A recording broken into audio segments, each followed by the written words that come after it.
प्रभू येशू ख्रिस्ताच्या नावाने तुम्हातील सर्वांना शालोम. तुम्ही सर्व चांगले आहात अशी मी आशा करत आहे. प्रियांनो, एका आत्मिक व्यक्तीच्या जीवनामध्ये जे महत्वाचे गुण असले पाहिजे त्याविषयी असणारे जे संदेश आहेत ते आपण ऐकत आहोत. आपण सत्य जाणून घेतलं पाहिजे, आपली साक्ष चांगली असली पाहिजे, आपण मंडळीचे अवयव बनून राहिलो पाहिजे, आनंदाने आणि शांती सलोख्याने आपण जीवन जगायचं आहे, आपण समाधानामध्ये जीवन जगायचं आहे व आपल्या प्रवासाबद्दल आपण सावधगिरी बाळगायची आहे. आज आपण शिकणार आहोत आत्मिक व्यक्तीचं एक चांगलं असं वर्तन. आत्मिक व्यक्तीचं चांगलं वर्तन. चांगलं वर्तन याचा अर्थ चांगली चाल चलवणूक. एका व्यक्तीला आपली वागणूक चांगली ठेवायची आहे तर त्याचं मन हे चांगलं असलं पाहिजे. तुमच्या व माझ्या जीवनात चांगलं मन असावं यासाठी चांगला परमेश्वर जो येशू ख्रिस्त आहे तो आपल्या मनात असला पाहिजे. प्रभू येशू ख्रिस्ताकडे गेल्यावर एक तरुण असं म्हणाला, अहो उत्तम गुरुजी, असं त्याने संबोधित केलं. तू मला उत्तम असं का म्हणतोस?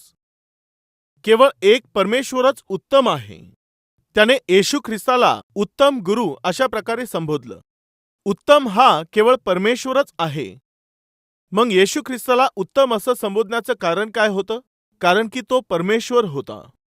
आपण जे त्याचे लोक आहोत ते आपण देखील उत्तम व्यक्तीप्रमाणे उत्तम असं वर्तन ठेवून जीवन जगावं ही परमेश्वराची इच्छा आहे.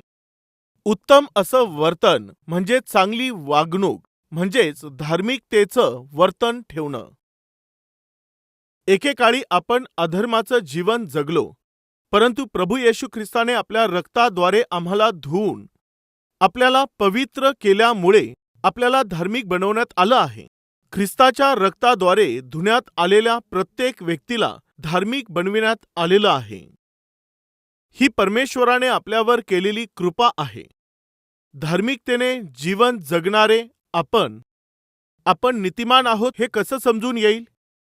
नीतिमान लोकांमध्ये दिसून येणारे ते चिन्ह कोणते आहेत? धार्मिक लोकांमध्ये दिसून येणारे ते चिन्ह कोणते आहेत? बायबलमध्ये एका जागेमध्ये अतिशय सुंदर असं वर्णन आहे जे मी तुमच्या समोर आज आणण्याचा प्रयत्न करत आहे. नीतिमान व्यक्तीविषयी पवित्र बायबलमध्ये सुंदर असं वर्णन लिहिलेलं आहे. चला आपण पाहूया. नीतिसूत्रेचे पुस्तक व त्यामधील 12वा अध्याय. या 12व्या अध्यायामध्ये नीतिमानाविषयी त्यांच्या जीवनात कोणते लक्षणं असतात सुंदररित्या नीतिसूत्रेमध्ये लिहिलेले आहे. पहा 12वा अध्याय त्यातील 10वे वचन. नीतिमान मनुष्य आपल्या पशुच्या जीवाकडे लक्ष देतो, पण दुर्जनांचे अंतर्याम क्रूर असते. नीतिमान म्हणजेच खरा मनुष्य, म्हणजेच चांगलं वर्तन असणारा व्यक्ती, उत्तम अशी भक्ती बाळगणारा व्यक्ती, उत्तम स्वभाव बाळगणारा व्यक्ती. हे लोक पशूंवर प्रेम करणारे असतात. काही लोक कुत्र्यांना देखील काय म्हणतात? काही लोक कुत्र्यांनाही भीक घालत नाहीत. नीतिमान मनुष्याचा स्वभाव हा कसा असतो की नीतिमान व्यक्ती हा प्रेमळ असतो. नीतिमान व्यक्तीच्या जीवनात प्रेम करणारा स्वभाव हा दिसून येत असतो. जर तुम्ही धार्मिक आहात असं म्हणून हात दाखवत असाल तर तुमच्यात प्रेम असलं पाहिजे. ज्यांच्यामध्ये प्रेम नाही ते देवाचे लोक नाहीयेत. करिंथकरास पहिले पत्र अध्याय 14 वचन 1 असं सांगतं. तिथे काय म्हटलेलं आहे? प्रीती हे तुमचं ध्येय असू द्या. प्रेम नसलेला पती, प्रेम नसलेली पत्नी, प्रेम न करणारे आई वडील व आई वडिलांवरती प्रेम न करणारे मुलं हे धार्मिक नाहीयेत. आपल्या आई वडिलांवरती प्रेम न करणारे मुलं हे नीतिमान नाहीयेत. आपल्या पत्नीवरती प्रेम न करणारा पती तो धार्मिक नाहीये. पतीवरती प्रेम न करणारी पत्नी ही धार्मिक स्त्री नाहीये. वारंवार पत्नीला घायाळ करणारा पती, सारखं पतीच्या विरोधात जाणारी पत्नी, वारंवार आपल्या आई वडिलांचा विरोध करणारे मुलं किंवा मुली हे लोक नीतिमान नाहीयेत. त्यांचं ते वर्तन हे चांगलं नाहीये. हे लोकांना घायाळ करणारं वर्तन आहे. त्यांना दुःखी करणारं वर्तन आहे. घायाळ करणारं वर्तन आहे. त्यांना हताश करणारी वागणूक आहे. त्यांना मानसिकरित्या खचवून टाकणारं हे वागणं आहे, शारीरिक इजा पोहोचविणारं हे वागणं आहे, हे ज्यांच्यामध्ये आहे ते लोक नीतिमान नाही. प्रियांनो ऐका, जर तुमची पत्नी तुमच्यामुळे रडत असेल तर, तुमचा पती तुमच्यामुळे हताश झालेला असेल तर, तुमचे आई वडील तुमच्यामुळे रडत असतील, ते जर विलाप करत आहेत तर कृपा करून लक्ष द्या. असू शकतं तुम्ही अधर्माने भरलेलं जीवन जगत असाल. उत्तम असं वर्तन ठेवून तुम्ही जगण्याऐवजी वाईट असं वर्तन तुम्ही त्यांना दाखवत आहात. खऱ्या परमेश्वराच्या सोबत तुम्ही जीवन जगण्याच्या ऐवजी सैतानासोबत तुम्ही जीवन जगत आहात. यामुळे तुम्ही तुमच्या पत्नीला, तुमच्या पतीला आणि तुमच्या आई वडिलांना आज तुम्ही रडवत आहात. तुमच्या आजूबाजूच्या लोकांना रडवणारा स्वभाव जर तुमचा आहे तर तुम्ही प्रेम करणारे व्यक्ती अजिबात नाही. प्रियांनो, एकदा एक स्त्री होती. तिच्या घरामध्ये जो पाळीव कुत्रा होता त्याच्यावर तिचं खूप प्रेम होतं. ती त्या कुत्र्याला प्रेमाने सांभाळत होती. पतीवर देखील ती खूप प्रेम करत होती. पतीचं तारण व्हावं अशी तिला आशा असायची. पतीच्या तारणासाठी ती प्रार्थना करत होती. चर्चला येण्याची विनंती ती करत होती, परंतु तो पती दारुडा असून बिघडून गेलेला होता. मनाला वाटेल तसा जगणारा होता, पण तरीही ती पतीवर प्रेम करायची. त्याचं तारण व्हावं यासाठी, तो धार्मिकतेने जगावा यासाठी, त्याने चांगला मनुष्य होऊन जीवन जगावं यासाठी ती बहीण कितीतरी विनंती करून प्रयत्न करायची. पण पती चर्चमध्ये येत नव्हता आणि वरून जर तिने प्रार्थना करत असली किंवा चर्चमध्ये गेली तर तो तिला मारायचा. सारखं सारखं पत्नीला मारहाण करणं याची त्याला सवय लागलेली होती. तो मार सहन करत असताना देखील त्या गृहिणीने आपल्या पतीवरती प्रेमच दाखवलं. पण प्रत्येक रविवारी छळ होत असला तरीही ती बहीण चर्चमध्ये जाऊन परमेश्वराची आराधना करायची व तिचं कुत्रं देखील तिच्यासोबत जात होतं. ती बहीण चर्चमध्ये जाऊन बसल्यानंतर ते कुत्रंही तिच्या शेजारी जाऊन बसत असायचं. ती पत्नी प्रार्थना करत असेल तर ते कुत्रं देखील तिच्या शेजारी बसून प्रार्थना करायचं. मग कालांतराने एक दिवस ती पत्नी मरून गेली. जेव्हा ती पत्नी मरून गेली तेव्हा त्या घरामध्ये ती गृहिणी दिसत नसल्यामुळे ते कुत्रं तिचा शोध घेत राहिलं. त्याने सर्व घर शोधलं पण ती त्याला दिसून आली नाही. मग अचानक ते कुत्रं एक दिवस घरातून बाहेर पडलं आणि घाईघाईने कुठेतरी जाऊ लागलं. हे कुत्रं अचानक कोठे चाललं असं म्हणून तो जो पती होता तो त्याच्या मागे जाऊ लागला. ते कुत्रं सरळ गेलं, उजवीकडे गेलं, डावीकडे गेलं, सरळ गेलं, या गल्लीतून त्या गल्लीमधून तो जाऊ लागला. नेमकं हा कुत्रा कुठे चालला असं म्हणून तो पती देखील त्याच्या पाठोपाठ जाऊ लागला. प्रियांनो, तो दिवस रविवारचा होता. ती स्त्री जेव्हा रविवारी चर्चमध्ये जात होती ती त्या कुत्र्याला देखील घेऊन जायची. ही सवय त्या कुत्र्याला देखील आता लागली होती. तो सरळ चर्चमध्ये गेला व ज्या जागी तो बसायचा तेथे जाऊन तो बसला. तेथे उपासना सुरू होती. कुत्र्याच्या पाठीमागे जो मालक गेलेला होता ते कुत्रं आत गेल्यामुळे ह्याला वाटलं कुत्रं चर्चमध्ये काय करत आहे, यामुळे तोही आत गेला आणि पत्नी ज्या जागेत बसत होती त्या जागी तो जाऊन बसला. आणि त्या दिवशी दिलेल्या संदेशाच्या द्वारे परमेश्वर त्या पतीशी बोलला आणि तो व्यक्ती सुधारला. प्रिय भाऊ आणि बहिणींनो, त्या पत्नीने ज्या कुत्र्याचं संगोपन केलं, ज्याचा सांभाळ तिने केला, त्या कुत्र्याने आपल्या मालकाला चर्चमध्ये नेलं आणि त्याच्या मालकाच्या तारणाचं कारण तो बनला. जर एक कुत्रं आपल्या मालकाला चर्चमध्ये घेऊन जाऊ शकत आहे तर मग प्रियांनो, आपल्याबद्दल काय आहे एकदा जरा विचार करा. प्रेमाने सांभाळण्यात आलेलं ते कुत्रं त्या घराच्या मालकाला चर्चमध्ये घेऊन जाऊ शकलं आहे आणि त्याच्या तारणाचं कारण बनलं तर तुम्ही आपल्या पतीला घेऊन आले पाहिजे ना, पत्नीलाही आणलं पाहिजे ना. तुमच्या घरामध्ये जे मुलं आणि तुमच्या मुली नाश पावत आहेत त्यांना चर्चमध्ये आणलं पाहिजे ना. जर खरंच तुम्ही धार्मिक व्यक्ती आहात तर तुम्ही प्रेम प्रगट कराल व प्रेमाने जीवन जगाल. तुमच्यात जर प्रेम असेल तर ते काय करेल की तुमच्या घरातील लोकांचा नाश होऊ नये, त्यांचं तारण व्हावं यासाठी तुमच्याकडून ते प्रार्थना करून घेईल. त्यांच्याकरिता पश्चाताप कराल असं ते तुम्हाला करेल. त्यांच्यासाठी तुम्ही अश्रू गाळाल असं ते तुम्हाला करेल. त्यांच्यासाठी विलाप कराल असं मन तुम्हाला देईल. एक नीतिमान व्यक्ती प्रीतीमध्ये जीवन जगेल. किती सांगायचं तर केवळ घरातील लोकांवरतीच नाही तर आसपासच्या लोकांवर देखील तुम्ही प्रेम कराल. जर आज तुमच्यामध्ये प्रेम नाहीये तर पतीवर, पत्नीवर, मुलांवर, घरातील आई वडिलांवर, तसंच आपल्या नातलगांवर जर तुमच्यामध्ये प्रेम करणारा स्वभाव हजर नाहीये तर एकदा जरा तुम्ही थांबून थोडं स्वतःला तपासा, तुम्ही नीतिमान आहात की नाही. निश्चित तुम्ही स्वतःला तपासून घ्या. नीतिमान व्यक्ती म्हणजे उत्तम व्यक्ती हा सर्वात प्रथम तो प्राण्यांवर प्रेम करतो किंवा त्यांची काळजी घेतो. आणि दुसरं आहे पहा 12व्या अध्यायातील 11वे वचन. जो आपले शेत स्वतः करतो त्याला भरपूर अन्न मिळते. त्याला भरपूर अन्न मिळते.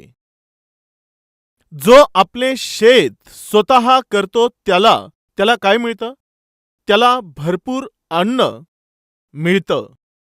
नीतिमान व्यक्ती हा पीक उगवतो. काय करत असतो? पीक उगवतो. शेती करण्यासाठी परिश्रम घ्यावे लागतात. कठोर परिश्रम घ्यावे लागतात. शेत हे नांगरावं लागतं. शेताची मशागत करावी लागते. आणि तेवढंच नाही, बी पेरणी करण्यासाठी गरजेचं जे वातावरण पाहिजे ते ठेवावं लागतं. योग्य वेळेमध्ये पाणी द्यावं लागत असतं. कधी कधी गरजेनुसार पाणी मिळत नाही. कधीतरी पाऊस पडत असतो. जेव्हा पाऊस पडतो, पाणी येतं, त्याच वेळेला निश्चितच वेळेप्रमाणे शेतात जावं लागतं. तुम्ही खेडेगावात पाहिलं का? पहाटे 4 वाजताच उठून शेतकरी धावत शेतामध्ये जातात. पाणी देण्याच्या वेळेमध्ये ते पाणी देत असतात. आज शहरातही आपल्याला उठावं लागतं. पाणी भरावं लागतं. कशासाठी पाणी भरावं लागतं? शेती करता नाही, आपल्या कामांसाठी. घराचे कामं करायची असतील तर आंघोळ वगैरे करण्यासाठी निश्चित पाणी गरजेचं आहे. आईने आपल्या मुलींना उठवून, मुली लवकर उठ, पाणी भरायचं आहे, असं आई बोलल्यावर आजकालच्या मुली उठत आहेत का? मुलाला जर लवकर उठवून, मुला लवकर उठ, पाणी भरून घे, आपण 3ऱ्या फ्लोअरवरती राहतो, 4थ्या फ्लोअरवरती राहतो असं बोलली तर माझ्याच्याने होत नाहीये, तू जरा खाली जाऊन एवढं पाणी भरून आण म्हटल्यावर मुलं भरत आहेत का? ते अजिबात घेऊन येत नाहीत. प्रिय भाऊ आणि प्रिय बहिणींनो, नीतिमान मनुष्य हा वेळेचं पालन करतो. नीतिमान व्यक्ती हा परिश्रम घेतो. नीतिमान व्यक्ती आपली शेती स्वतः करतो. आता येथे शेती स्वतः करतो म्हणजे तो एक शेतकरी आहे. पण आज आपण शहरात राहतो, यामुळे आपल्याला शेतीविषयी माहिती नाहीये. शेती करण्याची आपल्याला गरज नाहीये. कुटुंबाच्या पोषणासाठी आपण येथे काय करतो? गावामध्ये राहणारे असतील तर ते शेती करत असतात. आणि जे शहरात राहतात त्या लोकांनी निश्चितपणे परिश्रमाने त्यांना काम करावं लागतं. म्हणजे मेहनत करणारा स्वभाव नीतिमान व्यक्ती स्वीकारत असतो. आज जर कुणी आपल्यामध्ये कष्ट करणारा स्वभाव जर स्वीकारत नसेल तर, जर तुमच्यामध्ये कष्ट करणारा स्वभाव नाहीये तर ऐका, तुमची प्रगती होणं हे शक्य नाहीये. तुम्ही घरातील गृहिणी असाल किंवा पती असाल, कुटुंबाचं पोषण करायचं असेल किंवा कुटुंबाला उभं करायचं असेल किंवा मुलांचं शिक्षण करायचं असेल तर निश्चित तुम्हाला मेहनत करावी लागेल. कष्ट करण्याची आवड धरावी लागेल. आज एवढ्या मोठ्या या मंडळीचं वचनाद्वारे पोषण करायचं असेल तर किंवा मंडळीची उन्नती करायची आहे तर एक सेवक या नात्याने मला कष्ट करावे लागतील. तसंच पती पत्नी या नात्याने तुम्ही मेहनत कराल तेव्हा, कष्ट कराल तेव्हा, शेती कराल तेव्हाच, तुम्ही काम कराल तेव्हाच तुमचं कुटुंब हे प्रगती करेल व तुम्ही तुमच्या मुलांसाठी एक आधार बनू शकाल. सकाळी उशिरा उठणारी जी गृहिणी आहे ती आत्मिक स्त्री नाहीये. सकाळपासून संध्याकाळपर्यंत बिछाण्यावरती लोळत असणारा पती हा नीतिमान नाहीये. एक दिवस एक आई आपल्या मुलीला घेऊन माझ्याकडे आली. ती येऊन म्हणू लागली, पास्टर, माझ्या मुलीचा संसार मोडत आहे, कृपा करून तुम्ही प्रार्थना करा. माझा जावई सुधारावा, त्याचं परिवर्तन व्हावं, यासाठी प्रार्थना करा. म्हटल्यावर मी विचारलं, तुमचा जावई सुधारावा, परिवर्तन व्हावं असं तुम्ही सांगत आहात, तो बदलण्याची गरज नेमकी का आहे? तुम्हाला का असं वाटत आहे? विचारलं तर, अहो पास्टर, काय सांगायचं, आमचा जावई तो जुन्या विचारांचा माणूस आहे, त्याची मानसिकता जुनी आहे, त्याचा स्वभाव जुना आहे, आमच्या मुलीला ते सहन होत नाहीये, यामुळे आमच्या जावयामध्ये परिवर्तन व्हावं म्हणून तुम्ही प्रार्थना करा. ती प्रार्थना करा म्हटल्यावर मला काही समजलं नाही. जुन्या विचारांचा जावई आहे, जुन्या स्वभावाचा आहे, त्याच्या सर्व पद्धती जुन्या आहेत. अहो, जुन्या स्वभावाचा माणूस, जुन्या विचारांचा माणूस म्हणजे काय? मी विचारलं. तेव्हा ती बोलू लागली, आमचा जावई जुन्या विचारांचा नाहीये तर दुसरं काय आहे? आमच्या मुलीला सकाळी लवकर उठायला सांगतो. तो तर आमच्या मुलीला सकाळी लवकर उठायला सांगतो, लवकर उठून आंघोळ कर असं बोलत असतो. आमच्या घरात तर आमची मुलगी सकाळी कधी लवकर उठत नव्हती. हे सर्व तर आता फॅशन आहे ना.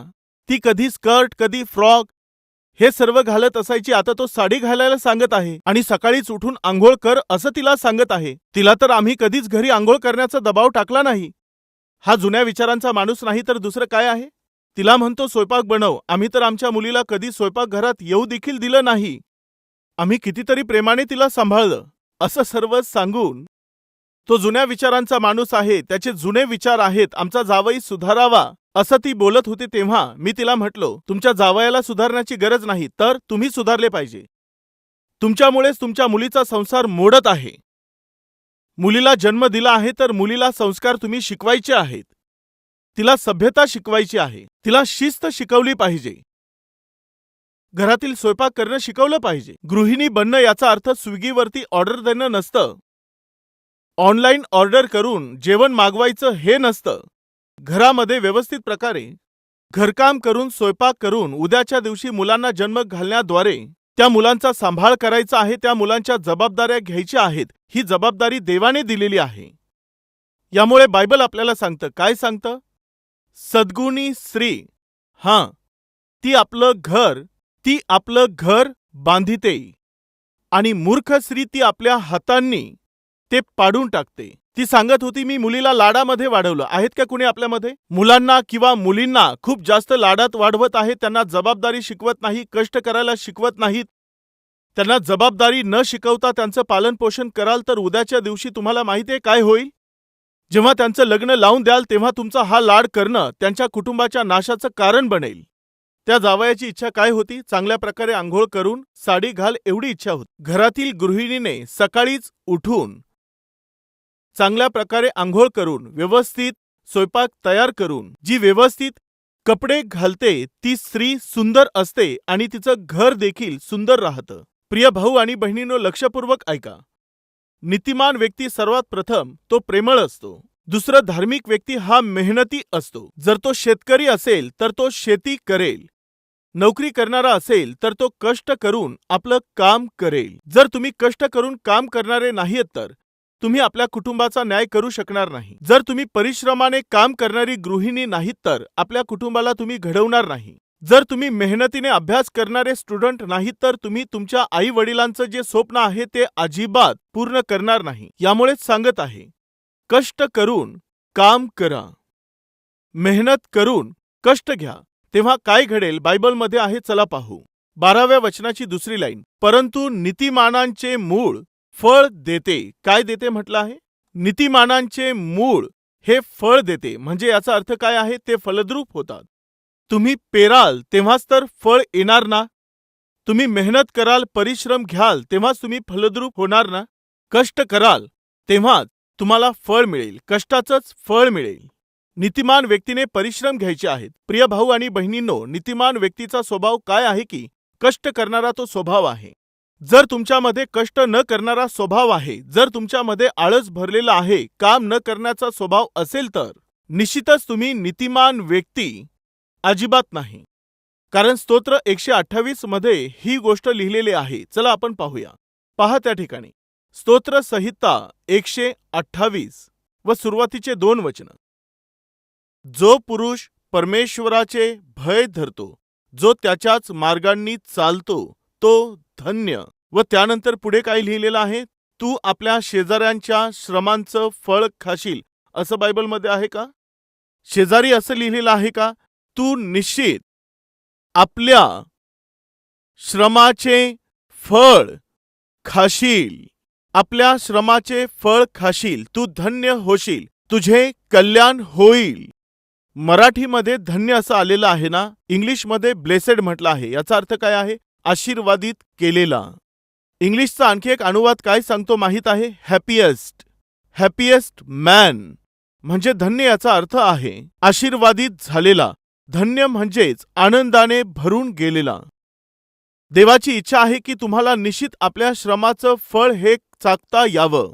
म्हणजे तुम्ही कोणतेही कष्ट न करता सहजपणे पैसा कमावण्याचा जो मार्ग आहे तो कधीच निवडू नका. कृपया ऐका. एखाद्या व्यक्तीला प्रगती करायची आहे तर त्याने काय करायचं आहे? समजा 6 मजले किंवा 7 मजल्याची बिल्डिंग आहे, 6 किंवा 7 मजल्याची एखादी बिल्डिंग आहे तर मी तुम्हाला विचारतो, तुम्हाला कसं जायला आवडणार? तुम्हाला पायऱ्यांनी जायला आवडेल किंवा मग लिफ्टनी जायला आवडेल? सांगा.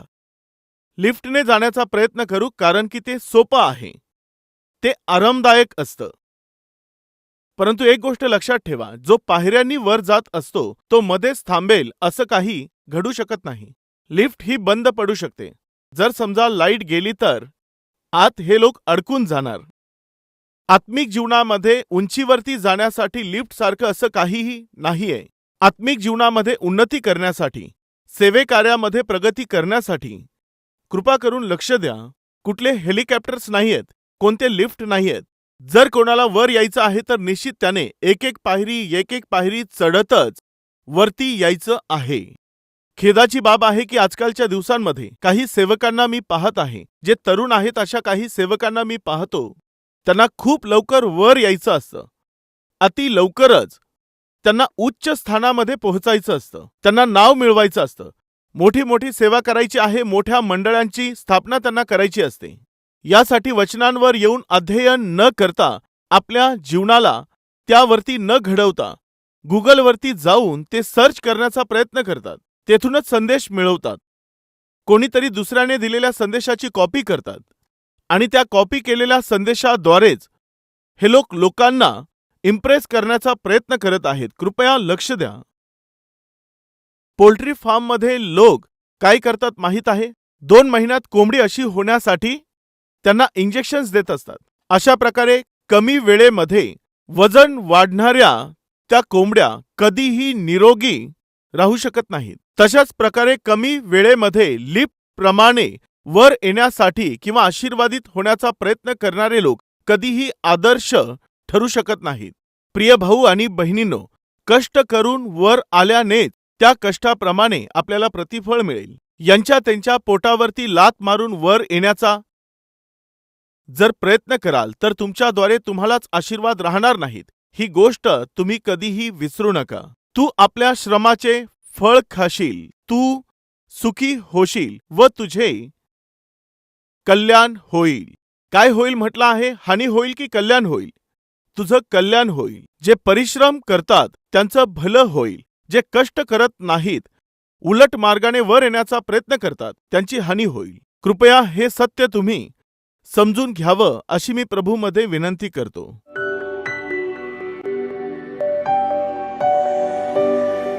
महान पवित्र प्रेमळ परमेश्वर देवा, आत्मिक व्यक्तीमध्ये उत्तम असं वर्तन असतं. आज आत्मिक व्यक्तीच्या उत्तम आचरणाविषयी आम्ही शिकलो आहोत. नीतिमान व्यक्ती ज्याच्यामध्ये उत्तम आचरण असतं, तो प्रेम करणारा असतो, तो कष्ट करणारा असतो, तो फळ मिळवतो, तो काम करतो व तो उन्नती करतो. बहुमूल्य संदेश तू आज आम्हाला दिलेला आहेस. देवा, पेरलेल्या वचनाला आमच्या हृदयामध्ये फळ येऊ दे. आम्हाला आशीर्वाद दे देवा. काम करता यावं यासाठी आम्हाला ताकद दे. तुझ्या वचनाने आमच्या जीवनामध्ये प्रकाशित होऊन देवा आम्हाला या जगामध्ये प्रकाश पाडता यावा असा आशीर्वाद तू आम्हाला दे. देवा, जगिक जीवनाला तू आम्हापासून दूर कर. आम्ही या जगाचे मित्र बनू नये. आम्ही या जगामध्ये मिसळता कामा नये. जगिक लोकांप्रमाणे आम्ही जगू नये. तर देवा, तुझे पुत्र बनून जगावं अशी कृपा तू आम्हाला दे. तारणाऱ्या देवा, तू आम्हातील प्रत्येकाला दर्शन दे. देवा, ज्यांना संतती नाही अशा लोकांना तू संतती दे. नोकरीसाठी जे लोक प्रयत्न करत आहेत अशा लोकांना उत्तम अशी नोकरी देऊन तू आशीर्वादित कर बापा. जे लोक आजाराने कमजोर झालेले आहेत त्या प्रत्येकांना तू स्पर्श कर आणि त्यांना उत्तम असं आरोग्य तू बहाल कर बापा. जे आर्थिकरित्या कमजोर होऊन कंगाल झालेले आहेत त्या प्रत्येकाला तू आशीर्वादित कर आणि त्यांच्याद्वारे अनेकांना आशीर्वाद प्राप्त व्हावा असं जीवन तू त्यांना दे बापा. देवा, आम्ही तुझ्या इच्छेप्रमाणे जीवन जगून शेवटच्या श्वासापर्यंत तुझी सेवा आम्ही करावी असं सहाय्य कर. येशूच्या नावाने प्रार्थना मागतो बापा. आमेन. Address Calvary, Post Box number 30, Kukatpalli, Hyderabad 72.